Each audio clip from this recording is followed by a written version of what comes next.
Zlatan Ibrahimovic, le joueur emblématique du PSG, âgé de 33 ans, ne doit pas s'inquiéter.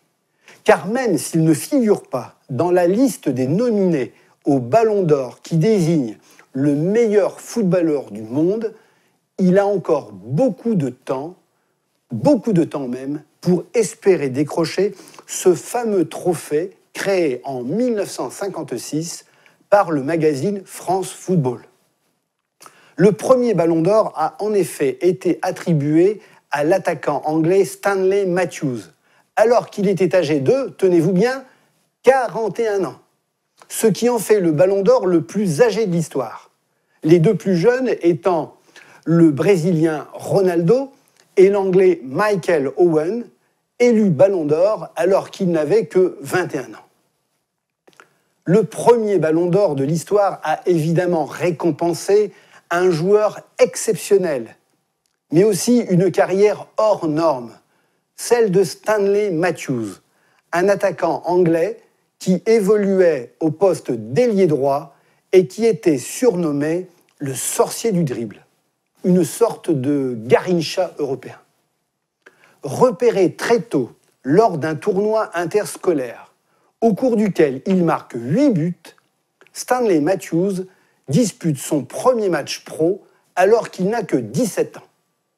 Sa longévité de footballeur professionnel va être exceptionnelle, puisqu'il raccrochera les crampons à l'âge de 51 ans.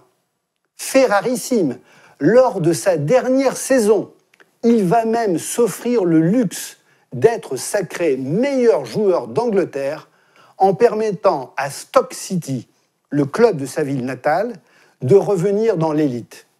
Il devient alors une légende dans son pays. La reine d'Angleterre va même l'anoblir. Stanley Matthews devient Sir Stanley Matthews, le premier joueur de football anglais à être ainsi distingué.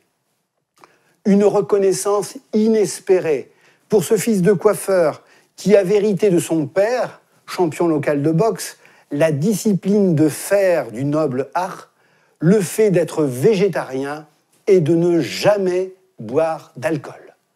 Lorsqu'il fête son jubilé en 1965 devant 35 000 personnes, de nombreuses stars du foot font le déplacement. Lev Yashin, le seul gardien de but à avoir reçu le Ballon d'Or, Ferenc Puskás ou encore Alfredo Di Stefano, deux des plus grandes stars du Real de Madrid.